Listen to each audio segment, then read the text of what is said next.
হ্যাঁ বোন। আসসালামু আলাইকুম ডক্টর নাহিদ। আমি যেহেতু মিডিয়ায় কাজ করছি তাই প্রশ্নটা প্রায়ই আমার মাথায় আসছে। আমি দুবাইয়ের একটা ট্রেড জার্নালের এডিটর। আমার প্রশ্নটা মূলত আল কায়দা আর ওসামা বিন লাদেনকে নিয়ে। আমরা সবাই জানি যে ওসামা বিন লাদেন যখন রাশিয়ার কমিউনিজমের বিরুদ্ধে যুদ্ধ করছিলেন, আফগানিস্তানে যুদ্ধ করছিলেন, তখন তিনি মানুষের কাছে ছিলেন একজন নায়ক। আর তার অনেক অনেক বছর পরে এই নায়কই একদিন হয়ে গেলেন রাক্ষস। এটা আমরা সবাই জানি। তো এখন আমার কথা হলো যে সাংবাদিকতার একটা উদ্দেশ্য থাকতে হবে। আমরা বিভিন্ন রিপোর্ট মানুষের সামনে তুলে ধরবো, যে রিপোর্ট করার সময় সাংবাদিকদের কোনো উপসংহার টানা বা মন্তব্য করা উচিত না। আর পশ্চিমা মিডিয়া তারা বিভিন্ন নিয়ম বানাচ্ছে আর নিজেরাই সে নিয়ম ভাঙছে। এখনকার দিনে এটাই ঘটছে। আর আপনি এতক্ষণ যে লেকচার দিয়েছেন সেখানেও একই কথা বলেছেন, তারা ইচ্ছা মতো নিয়ম বানাচ্ছে আর ভাঙছে। আমরা মুসলিমরা কিভাবে পৃথিবীর মানুষকে এই ঘটনাগুলো জানাতে পারি? আপনাকে আমি উদাহরণ হিসেবে বলি, পৃথিবীতে যত হিংসাত্মক ঘটনা ঘটছে তারা বলছে এগুলোর জন্য দায়ী আল কায়দা। আর এখন অনেক রাষ্ট্র থেকেও এই কথা বলা হচ্ছে যে অমুক অমুক ঘটনা ঘটেছে, দায়ী হলো আল কায়দা। আমরা শান্তিপ্রিয় মুসলিমরা কিভাবে এসব মন্তব্যের প্রতিবাদ করতে পারি? আমি আবারও সাংবাদিকতার নিয়ম কানুনের কথা বলছি। একটা ঘটনা ঘটেছে আর মন্তব্য করা হচ্ছে, এই দুটো আলাদা থাকা উচিত। কিন্তু তারা ঘটনা মন্তব্য একসাথে করেই আমাদের দেখাচ্ছে। তারা আসলে পৃথিবীর সব মানুষকে বিশ্বাস করাতে চায় যে ইসলাম আসলে একটা সন্ত্রাসী ধর্ম। এ ব্যাপারে কোনো হাদিস কি আছে অথবা অন্য কিছু যেটা আমাদের সঠিক পথে পরিচালিত করবে? বোন খুব সুন্দর প্রশ্ন করেছেন, আর তিনি সাংবাদিকতা পেশায় আছেন। তিনি বললেন যে যখন ওসামা বিন লাদেন রাশিয়ার সাথে যুদ্ধ করছিল তিনি তখন হিরো, আর ওসামা বিন লাদেনকে আমেরিকাই তৈরি করেছে। পরে যখন সে আমেরিকার বিরুদ্ধে গেল তখন তাকে বলা হলো সন্ত্রাসী। আর বোন ঠিকই বলেছেন যে সাংবাদিকতার একটা উদ্দেশ্য থাকতে হবে। সাংবাদিকদের কোনো মন্তব্য করা উচিত নয়। যেগুলো করে থাকেন সাধারণত রাজনৈতিক নেতারা, সাংবাদিকরা নয়। এটাই হচ্ছে নিয়ম। তবে নিয়ম বানানো হয় ভাঙার জন্যই। আমেরিকায় নাকি কথা বলার স্বাধীনতা আছে। আমার মতে আমেরিকায় কথা বলার স্বাধীনতা হচ্ছে সবচেয়ে কম। ততক্ষণ বলতে পারবেন যতক্ষণ তাদের স্বার্থে আঘাত লাগবে না। তাদের বিরুদ্ধে কিছু না বললে আপনি যা খুশি তাই বলতে পারেন, তবে তাদের বিরুদ্ধে কিছু বললে সিআইএ আপনাকে অ্যারেস্ট করতে পারে।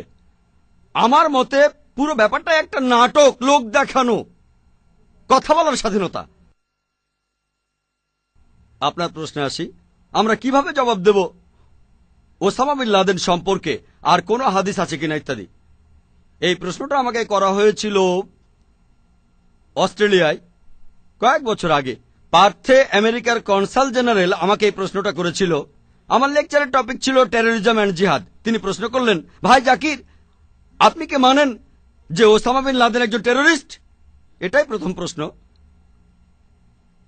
আমি তখন তাকে বললাম যে ওসামা বিন লাদেনের কথা যদি বলতে হয়, আমি তাকে চিনি না, কখনো দেখিও নি। আমি তার বন্ধু না, বা আমি তার শত্রুও না। আমি আসলে জানি না। টিভি চ্যানেলের নিউজ রিপোর্টগুলো শুনে আমি এর উত্তর দিতে পারবো না। বিবিসি আর সিএনএন। আল্লাহ পবিত্রকরণে বলেছেন, সূরা হুজুরাতের 6 নম্বর আয়াতে উল্লেখ করা হয়েছে, তোমার কাছে যদি কোনো বার্তা আসে সেটা পরীক্ষা করে তারপর খবরটা অন্য কাউকে বলো। মিডিয়ায় সিএনএন আর বিবিসিতে যে নিউজগুলো দেখানো হয় সেই নিউজ রিপোর্ট দেখে আমি বলতে পারবো না যে আপনার কথা ঠিক, কারণ আমি জানি খবরগুলো বানানো, যদি না বুঝি যে খবরটা আসলেই সত্যি। আর ইয়োহান রেডলি যখন আফগানিস্তান থেকে ফিরে আসলেন তাকে প্রশ্ন করা হয়েছিল আল কায়দা সম্পর্কে মতামত কি। জানেন তিনি কি বলেছিলেন? আমার সন্দেহ হয় আল কায়দা আছে কিনা।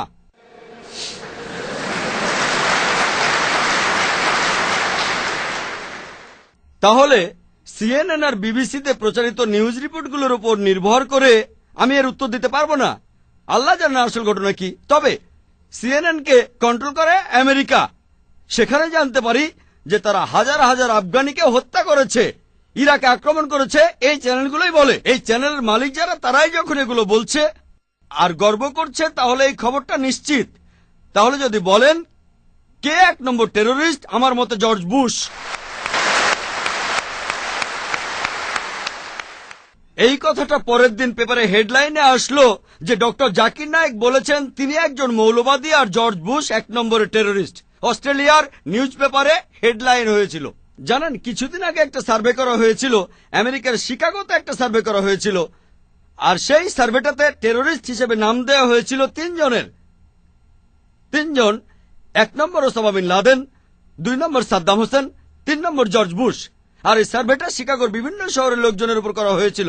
যে আপনাদের কি মনে হয়, মুসলিম অমুসলিম সবাই, অমুসলিমরাও, আপনারা কাকে 1 নম্বর টেরোরিস্ট মনে করেন? আর উত্তরগুলো সব একই, উত্তরগুলো একই রকম, সবাই বলছে জর্জ বুশ। সবচেয়ে কম ছিল 74%। 74% লোক বলেছে জর্জ বুশ 1 নম্বর টেরোরিস্ট, আর সবচেয়ে বেশি 78% বলেছে যে তাদের মতে জর্জ বুশ 1 নম্বর টেরোরিস্ট, আমি না। তবে লোকজন আসলে এসব কথা বলতে চায় না, মানুষ এসব কথা বলতে ভয় পায়। একটা হাদিস আছে, আমাদের প্রিয় নবীজি সাল্লাল্লাহু আলাইহি সাল্লাম বলেছেন, যদি কোন রকম অন্যায় হতে দেখো, হাত দিয়ে সেটা থামাও।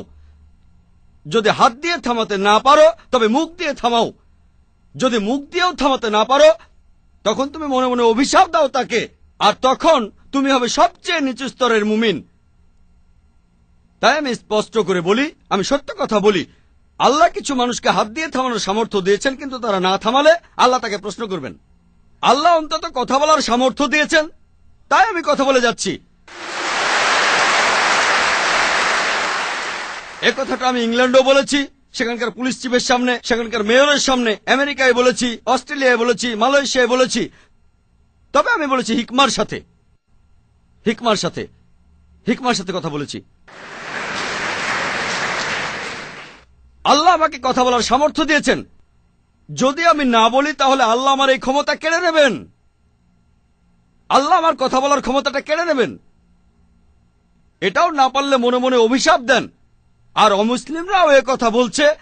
জাকির নায়েকের কথা বাদ দাও, আমেরিকার বেশিরভাগ অমুসলিমরাই ইউনিভার্সিটি অব শিকাগোর একটা সার্ভে রিপোর্ট অনুযায়ী আমেরিকাতেই তারাই বলছে জর্জ বুশ 1 নম্বর টেরোরিস্ট। আপনারা যদি ইন্টারনেটে যান, এমন কথাও দেখবেন, আমি বলছি না সেটা ঠিক না ভুল, তারা বলছে যে 11ই সেপ্টেম্বরে সেই দুর্ঘটনা ভেতরের কেউ ঘটিয়েছিল, আর কয়েকজন তো বলছে জর্জ বুশ নিজেই এই কাজটা করেছে। এবার আমি বলি, মুসলিমরা কিভাবে জবাব দেবে? লন্ডনের সেই 7ই জুলাইয়ের বোমা বিস্ফোরণের পর কি হয়েছিল? আমেরিকার প্রায় বেশিরভাগ মুসলিমরা এক জায়গায় হয়ে নিন্দা করলেন, ইংল্যান্ডও তাই। ইংল্যান্ডে একই ঘটনা, তাদের নাম বলছি না, আমি তাদের অনেককে চিনি। তারা নিন্দা করলেন যা ঘটেছে 11ই সেপ্টেম্বর নিউ ইয়র্কে, এটা হারাম, এটা ভুল, আমরা নিন্দা করছি। 7ই জুলাই যা ঘটেছে লন্ডনে, 50 জনেরও বেশি লোক মারা গেছে, 11ই সেপ্টেম্বরে 3000-এরও বেশি লোক মারা গেছে, আমরা নিন্দা করছি, ফুল স্টপ। আর তারা যা বলছে ঠিক কথাই বলেছে, আমি একমত। পবিত্র কোরআনের সূরা মাইদার 32 নম্বর আয়াতে উল্লেখ করা হয়েছে, যদি কেউ অন্য কোনো ব্যক্তিকে হত্যা করে, সেটা যদি হত্যার অপরাধ বা কোনো ধ্বংসাত্মক কাজের অপরাধ না হয়, তাহলে সে যেন পুরো মানুষ জাতিকে হত্যা করলো। আমিও এই কাজে নিন্দা করি। যদি 11ই সেপ্টেম্বরে 3000-এরও বেশি নিরীহ মানুষ মারা যায়, সেটাকে নিন্দা করাই উচিত। লন্ডনে 50 জনেরও বেশি নিরীহ মানুষ মারা যাওয়াটাও নিন্দনীয়। তবে এখানেই থেমে যাওয়া যাবে না, এটারও নিন্দা করব যে আফগানিস্তানে হাজার হাজার নিরীহ মানুষ মারা গেছে, এটাও নিন্দনীয়। ইরাকে যে হাজার হাজার নিরীহ মানুষ মারা গেছে, সেটাও নিন্দনীয়। বসনিয়ায় যে হাজারো মানুষকে হত্যা করা হয়েছে, সেটাও নিন্দা করব আমরা। প্যালেস্টাইনে যে হাজারো মানুষকে মারা হচ্ছে, সেটাকেও নিন্দা করতে হবে। আমরা ভয় পাবো কেন? তবে আমেরিকানদের প্রশ্ন করলে তারা বলে, না, আসলে আমেরিকা দেশটা একটু আলাদা, যদি বেশি কথা বলি তাহলে সমস্যায় পড়ে যাব। আমি বললাম, কেন? আমেরিকা তো সেই দেশ যেখানে কথা বলার স্বাধীনতা আছে। তাহলে ভয় পাচ্ছেন কেন? আমি ইন্ডিয়ায় লেকচার দিয়েছি। যারা বোম্বে সম্পর্কে জানেন, বোম্বের পরিবেশ পরিস্থিতি ভালো না। আমেরিকা আর ইংল্যান্ডে তাও কিছু কথা বলার স্বাধীনতা আছে। লোকজন আমাকে বলে, ভাই জাকির, কেউ আপনাকে হুমকি দেয় না? এটা আমার পেশার নিত্য সঙ্গী, এগুলো আমার পেশার নিত্য সঙ্গী। আমাদের নবীজিকেও কি হুমকি দেওয়া হতো না? আমরা তো নবীজির পথ অনুসরণ করছি। আল্লাহ তাআলা আমাদের রক্ষা করবেন। তবে যখন কথা বলবো তখন হিকমার সাথে বলবো। তাহলে যখন কথা বলবো তখন বলবো যে নিরীহ মানুষকে হত্যা করা নিন্দনীয়। আমরা মানি যে 11ই সেপ্টেম্বর যে 3000-এর বেশি মানুষ মারা গেল, সেটা অন্যায়। আমরা মানি যে লন্ডনে যা ঘটেছে সেটা অন্যায়। তবে অন্য সব অন্যায়গুলোরও প্রতিবাদ করতে হবে।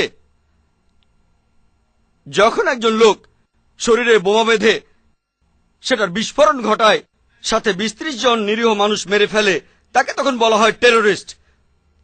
তবে যখন কেউ প্লেন থেকে নিচে বোমা মারে, আর এভাবে হাজারো আফগানিকে হত্যা করে তাকে তখন বলা হয় সাহসী আমেরিকান সৈন্য।